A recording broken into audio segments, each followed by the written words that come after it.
The Joker is one of the deadliest characters that exists in the DC universe, and no matter how many times Batman stops his plans or locks him up in Arkham Asylum, he always comes back and executes yet another plan of murder and mayhem.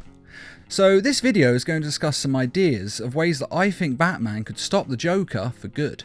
Though we won't be including killing him on this list, or hurting him so bad that he is not a threat, such as paralysing him or cutting off his limbs. This is because even if Batman was prepared to kill or paralyse the Joker would still find a way to heal himself and return. This is comics after all, and the Joker has been killed and then later come back, and he's even cut off his own face and then later had this injury healed. So killing or crippling the Joker aren't options.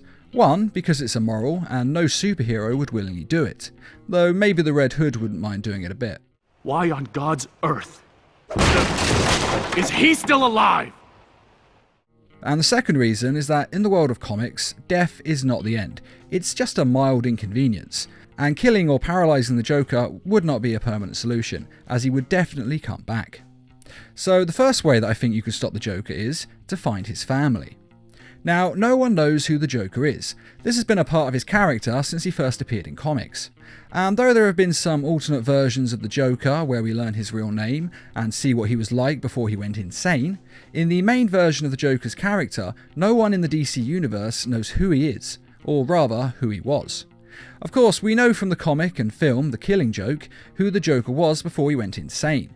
He was a man with a wife who was pregnant, and also a man without money, as he had quit his job at Ace Chemicals to become a comedian, and he wasn't a very good or successful comedian. So he desperately needed money, and like so many poor people over the years, he turned to crime, which is what eventually led to him meeting Batman and being turned into the Joker.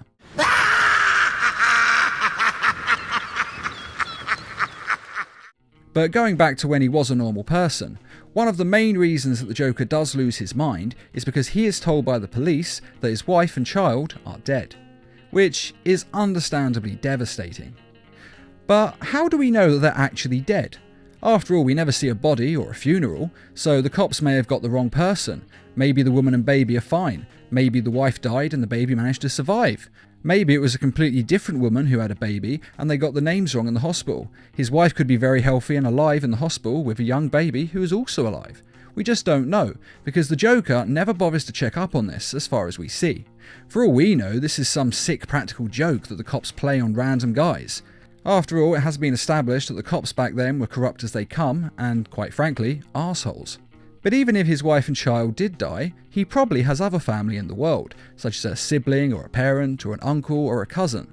The point being that if you can work out who he is, and then introduce him to his old family, especially his wife and child, if they're alive, then it would rock the Joker to his very core.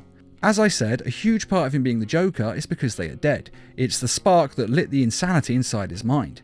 And if Batman brings them back to see the Joker, then they might be able to turn him sane, or at least jog his memory enough to begin to bring him back to sanity. Now, we don't know this for sure, but it does seem likely that his family could have this effect on him. Basically, the best way to stop the Joker would be to turn him sane again, which is actually what Arkham Asylum is meant to do, although they're very, very, very unsuccessful at it.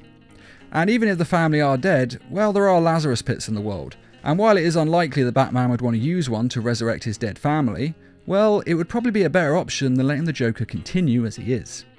Now, we don't know for sure that the family would have this effect on him, but even if they didn't, can you imagine reading a story where the Joker's assumed dead son meets his father and sees what he's doing with his life? Even if he didn't turn sane, it would make the Joker take a good hard look at himself, and hopefully get his act together and try to be a better role model for his son. And personally, I think that would be a very interesting read. But anyway, this is one way to stop the Joker, as Batman may be able to return him to the man he used to be before all the violence. Like I say, the plan is to turn him sane, although I doubt he'd stay sane forever, as one of his enemies or former victims is likely to attack and kill his family in an act of revenge. But there is another way of getting the Joker to stop being a mass murderer and an agent of chaos, and that is to give him a compassion power ring. Now, the Lantern Corps power rings are powered by different emotions in the universe. These are willpower, fear, love, avarice, hope, rage, and most importantly, in this case, compassion. And this indigo ring is powered by compassion, and it can be wielded by one of two people. The first is someone who has a great deal of compassion in their heart. Now, obviously the Joker doesn't have any compassion at all, but that is exactly the second type of people who get these rings.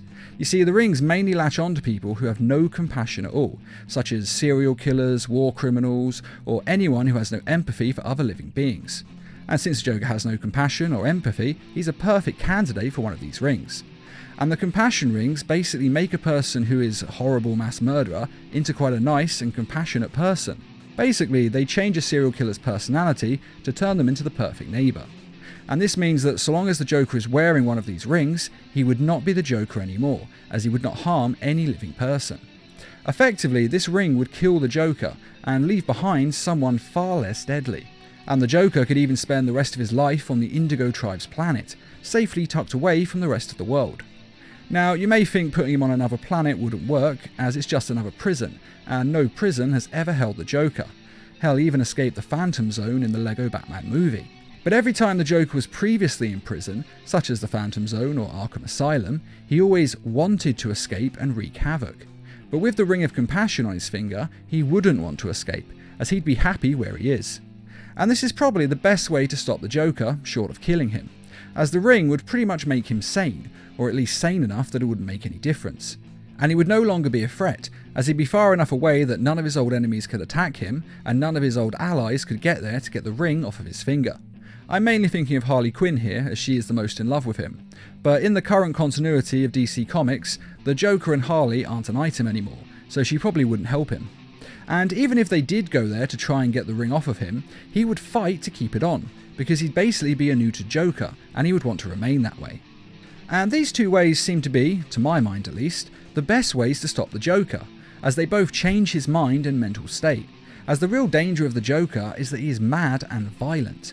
But if you give him back his sanity, then he's likely to be a normal, everyday human, with little to no bloodlust in him. But what do you think? Do you think one of these two ways would stop the Joker forever? Or is there another, better way you can think of stopping him? Be sure to let us know in the comments, especially if you do have another way of stopping him, because I'd actually be quite interested to read it. And I'd just like to say a quick thank you to those who made this video possible by donating to the Needlemass Productions page on Patreon. And as always, thanks for watching, and feel free to subscribe, share, like, and comment.